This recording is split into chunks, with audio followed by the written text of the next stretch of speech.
Ruby is a young child, like a young teenager today, complaining about feeling nervous, feeling on edge, feeling um, very restless and troubled relaxing.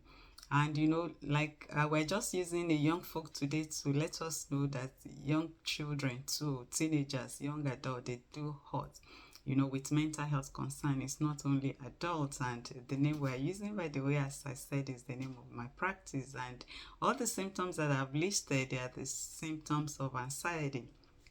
Thank you for tuning in. As you know, my name is Dr. Debbie, your mental clinician. I'm a psychiatric nurse doctoral prepared practitioner and licensed in the United States, and I have a practice where I see patients, consult, prescribe medications for various range of mental health concerns in the United States. So today I just, for educational purpose, this video is about young folks, children, teenagers, young adults, adolescents. Yeah, anxiety, could manifest in anyone at any phase of life, but today we are just concerned about the young population, that they too, they are hurting and they need to be paid, some attention. We need to look after them too, and help and provide help they need and the intervention. So anxiety disorders are the most common mental health conditions in children and adolescents. Children and adolescents are to be screened, for anxiety every welfare doctor's visit to address their psychological needs according to US Preventive Task Force. It is very important. Every child visit, every visit, welfare visit, most of the time maybe like twice in a year, they do their child welfare visit to their pediatrician. So it is important, and it's in the guidelines and recommendations for every practitioner to be followed in the United States, so that we can easily or quickly, identify any symptoms of mental concerns in this young population on time and provide the intervention and the help that they need. And as I've mentioned, the symptoms of anxiety, which could be in anyone, but mostly, as I said, is the common mental concern that is common among children. They come with complaint of feeling nervous, feeling on edge, worrying, trouble relaxing. They can feel restless. They can complain of feeling irritable. They get angry. That's why some of them, they can become destructive, through objects, tantrums, meltdown, and at times they feel afraid, if and that is in the severe form, as if something terrible, something awful is going to happen.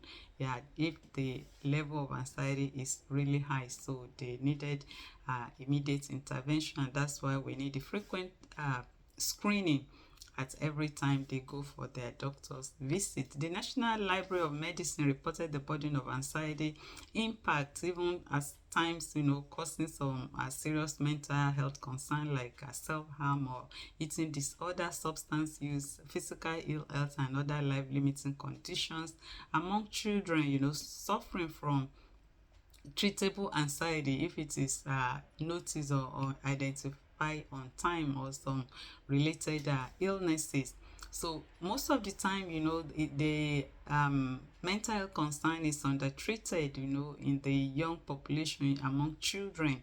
They are, because the diagnoses are not made easily, because most of the time, the children are not able to speak up, and that is why the guideline, the recommendation in the United States, that the providers, clinicians, they have to screen at every visit. And then if they are not really identified on time, the treatment becomes, delay, is inappropriate, and this increases the burden, of patients and families in obtaining effective evidence-based mental health care, which eventually is going to impact, these children, their patients, and even the income or the employment of of the families, because most of the time they don't understand what is going on in these children, because the assessment and evaluation and diagnosis to know what actually is going on with these young folks is not made on time. And studies show that anxiety causing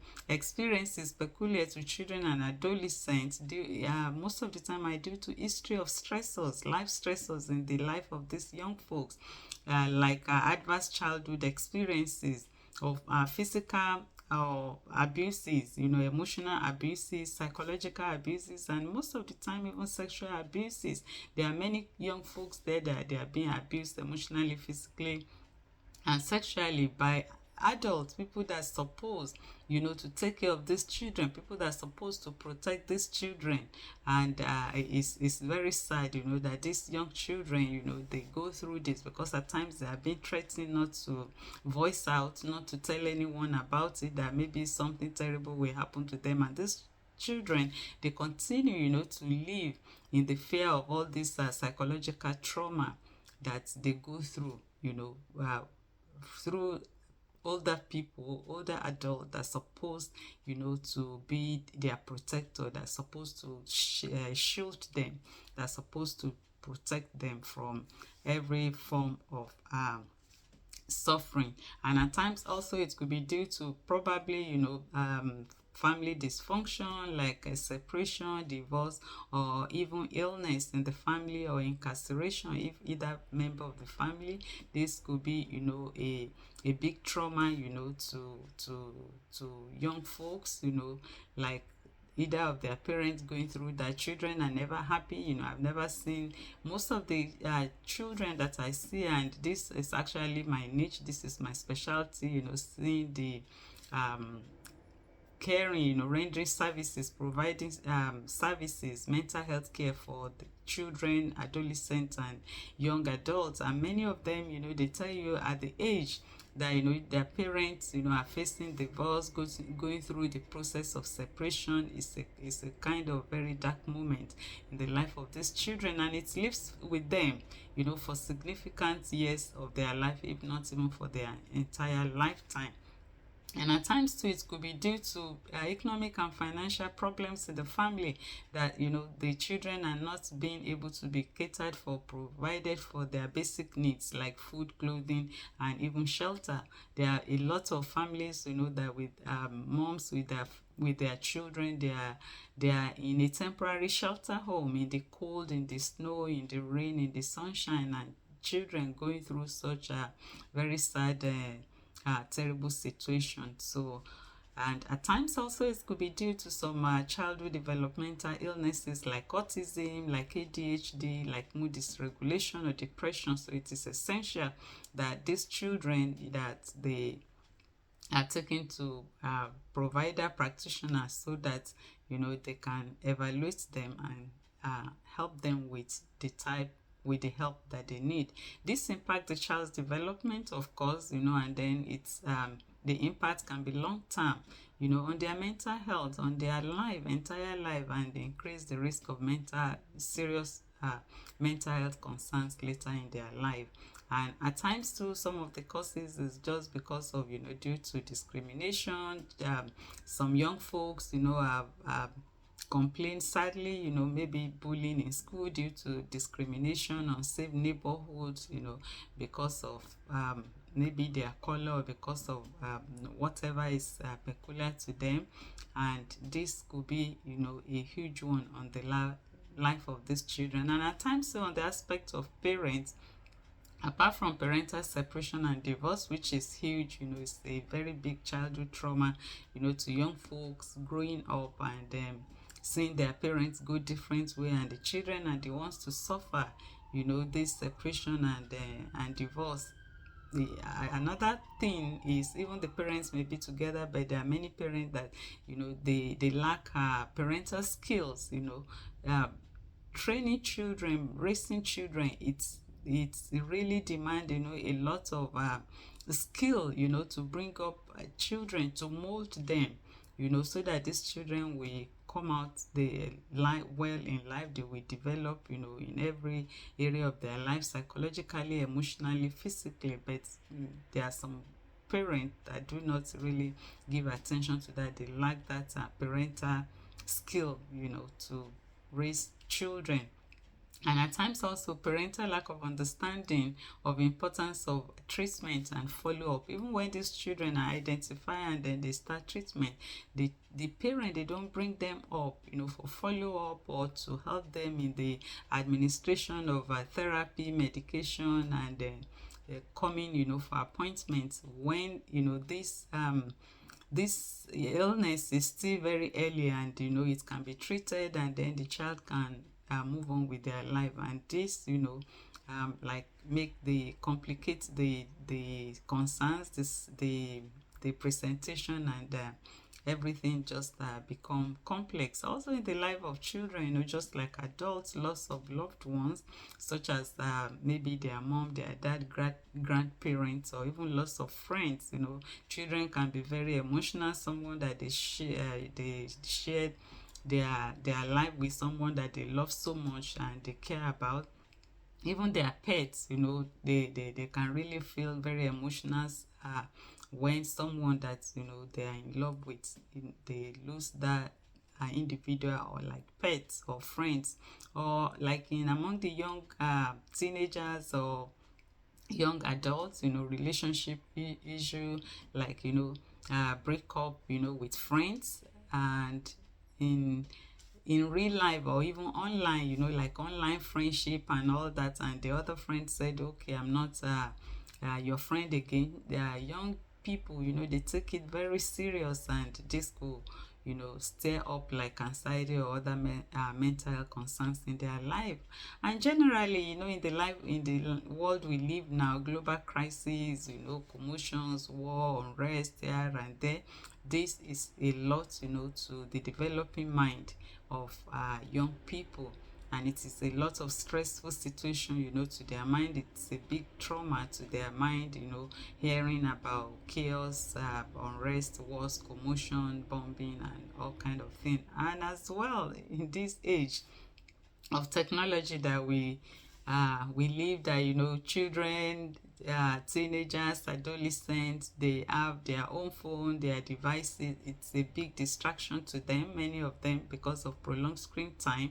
It's impacting their sleep. It's impacting their psychological and emotional life, because most of the time, they are just they are just occupied, scrolling from one channel to the other and all that.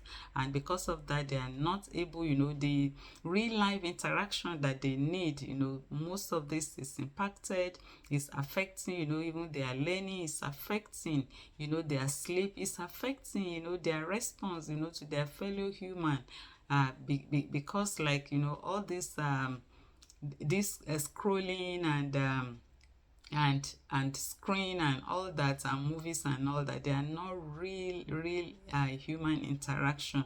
And major part of the positive interaction that they needed with real human for their development is being affected. And also through also that, apart from the extensive prolonged screen time, they are being exposed to violence and substance use online. There are many of my younger folks, that is children, adolescents, that have seen that they were introduced to substance online, through other maybe peers or online friends or online adults. They are introduced to a lot of violence and a lot of vices, that children should not at their age be exposed to. And all this give them anxiety, like flashback and the nightmare, sleep problems, sleep terror, and all type of mental health concerns at that age. So because of all this, effective mental health support is really important for improved outcome. And this effective care for children with anxiety disorder, it requires standardized tool, to ensure evidence-based assessment. And that is what we use. Like we have different type of screeners that we use, and it helps, with early identification, appropriate diagnosis, and scientific intervention that they will need that to help them, to recover. And addressing concerns early and supporting the well-being of children and adolescents with their families in providing appropriate mental health care is very, very important. First line recommendation intervention for children and adolescents, most of the time it starts with therapy. So most of the time we talk to them, like behavioral modifications and therapy, different framework and modalities of psychotherapy that we use to heal their brain, to heal their developing emotional well-being, and those are for mild concerns. But when it is become severe, like if their score is very high and severe and serious,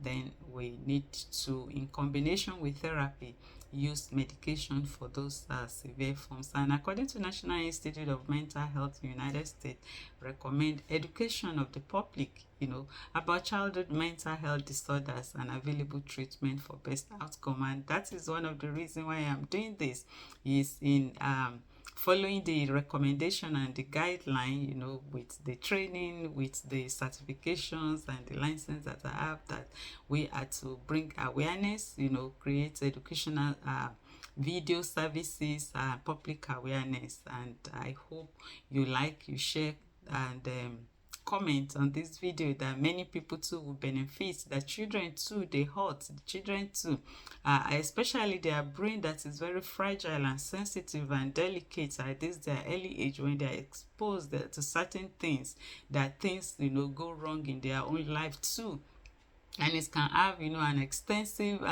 negative impact in their life, even throughout their lifetime, if nothing is done. And that is the reason why this educational video is very, very vital. It's important. It's for educational purposes. Please pay attention to your children, monitor them, and listen to whatever they are concerned, or whatever changes you are seeing in them. They are withdrawing, they are isolating, they are becoming irritable, they are becoming angry, more than them, your children from babyhood, their disposition, what they are up to. So when things are not the way you expected, that something is going on, don't take it for granted, or that he's becoming a bad boy. Pay attention, let them be reviewed, be evaluated, assessed by their pediatrician, by their doctor, and then they can refer them to appropriate coder, which is like us mental health provider, practitioner, clinician, and whatever, depending on the level they are. If it is just therapy, that they will need a combination of